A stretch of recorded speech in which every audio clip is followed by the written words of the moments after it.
절에는 많은 불상이 있습니다. 그래도 아직 출현하지 않은 부처가 있습니다. 그분이 바로 미륵불입니다. 과거불이 연등불이라면 정말 현세 출현하는 불이 우리가 잘 알고 있는 고다마 시달타. 고행 수도 끝에 깨달음을 얻고 난 뒤로는 샤카조고 성자란 뜻으로 샤카무니, 이 말이 우리는 석가모니라 부르죠. 이 미륵불은 지금도 도솔천이라는 하늘에 살고 있다고 합니다. 그러다가 시간적으로 56억만 년 지난 후에 인간 세상에 출현한다고 하였습니다. 그는 용화수 아래에서 도탄에 빠진 여러 중생들을 구원한다고 하였습니다. 여기서 먼저 용화수, 전설 속의 식물이 아니라 인도에서 동남아시아에 사는 키가 큰 교목인데 흰색 꽃이 피고 은행처럼 둥근 열매가 달리는 식물입니다. 미륵불은 거기에서 세 차례 설법을 펼쳐서 도탄에 빠진 중생을 구제한다고 합니다. 도탄에 빠진 중생들을 구제하는 것은 검은 보화도 아니고 다른 재물도 아니고 또 약도 아닙니다. 인간을 구제하는 것은 언제나 설법, 즉 말입니다. 우리 속담에도 말이 시가 된다는 말이 있습니다.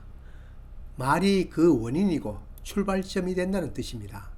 구약성서에도 천지 만물을 창조한 것은 말씀으로 했다고 하였습니다. 우리가 다른 동물과 달리 인간답게 사는 것도 말이 생기고부터입니다. 말은 정말 중요합니다. 석가열애를 비롯하여 예수 공자 모두 말로서 세상을 교화하려 했고 그 덕분에 교화가 많이 된 것은 사실입니다. 사람 개인에도 말이 분명하지 않은 사람은 생각이 분명하지 않고 생각이 분명하지 않으면 행동이 분명하지 않습니다. 아직 미륵불이 세상에 출현하지 않아 어떤 말로 설법을 펼칠지는 모릅니다. 그러나 먼저 이 세상에 나왔다 가신 부처님의 남긴 말은 한마디로 말하면 생각 바꾸기라고 생각합니다. 깨달음이란 말 자체도 잘못된 생각을 올바른 생각으로 바꾸는 생각 바꾸기입니다. 중생들이 도탄에 허덕이는 것도 어떤 소행성 충돌이나 기후변화가 아닌 소돔과 고모라 같은 사악한 생각으로 가득 찬 중생들 때문이고 그 사악한 생각을 교화시키기 위함일 것입니다. 생각이나 말 얘기가 나왔으니 한마디만 덧붙이면 많은 사람들이 다름을 틀림으로 표현합니다. 나는 너와는 생각이 다르다를 나는 너와는 생각이 틀린다로, 호박꽃과 밭꽃이 모양이 다르다를 모양이 틀린다라고 말합니다. 말이 이러다 보니 내 생각과 다른 사람의 말을 틀린다고 생각하고 오직 내 말, 내 생각이 옳다고 얘기입니다. 그러다 보니 이로 인한 점으로 세상이 시끄럽습니다. 미륵불이 하강하여 이 틀림을 다름으로 바로 잡아만 줘도 세상은 더욱 밝아질 것입니다. 불교가 탄생한 인도 지역이나 그 불교가 전래된 삼국시대 우리나라에는 당시 절대 권력으로 신음하는 백성이 엄청 많았습니다. 이러한 때에 나오기 쉬운 말, 세상이 뒤바뀌어져야 전쟁이라도 나야자는 말이 생깁니다. 그러나 불교에서는 미래의 밝은 세상을 위해서 미륵불이 하강한다는 미륵신앙을 심어주었습니다. 이런 걸 심리용어로 승화한다고 합니다. 참담한 현실을 희망으로 바꾸는 거죠. 전쟁과 기아, 질병, 거기다 태어나자마자 신분사회의 속박에서 살아가는 민초들에게는 미륵불이 바로 희망입니다. 그래서 전국 방방곡곡에 미륵불이 많이 세워지는 것을 볼 수 있습니다. 이들 미륵불상의 공통점은 투박하고 못생겼다는 점입니다. 석굴암 본존상을 비롯한 많은 불상이 그리스 미술의 영향을 받아 비례와 균형이 맞고 사실적 보륨을 가졌는데 야외에 새겨진 이런 미륵불에게는 제주 하룻밤 같은 느낌이 듭니다.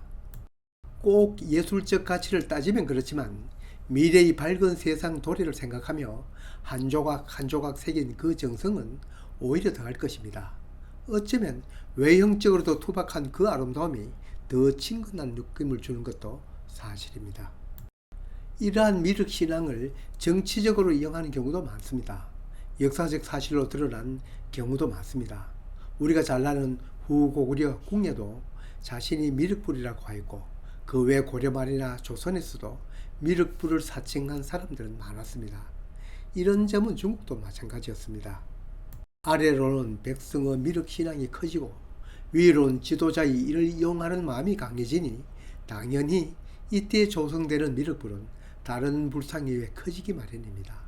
논산 관촉사의 미륵불처럼 거대한 석재를 사방에서 깎아 입체적으로 나타낸 것도 있지만 그러한 제작 여력이 없는 곳에서는 이처럼 두상은 입체적으로 새기고 몸체는 마애불 형태로 나타낸 불상이 여기저기에 산재해 있습니다.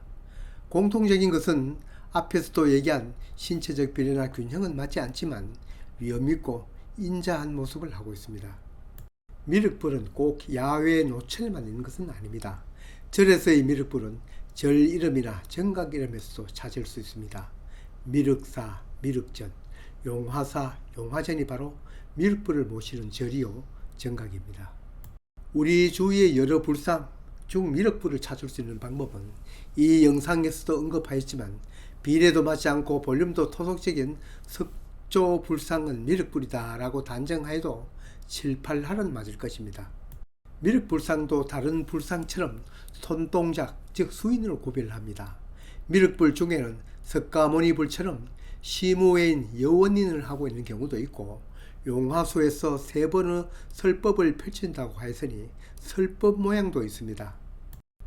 시무외인과 여원인은 초기 석가열의상에서 많이 볼 수가 있는데 손을 위로 들고 있는 왼쪽 모습은 두려워 말라는 뜻인 시무외인이고 손을 아래로 향한 오른쪽은 어떤 소원도 들어주겠다는 뜻인 여원인입니다. 이 불화에서 보듯이 용화수 꽃을 꺾어 들고 있는 모습입니다. 바로 용화수인이라고 합니다. 바로 이 용화수인이 미륵불의 수인 특성입니다.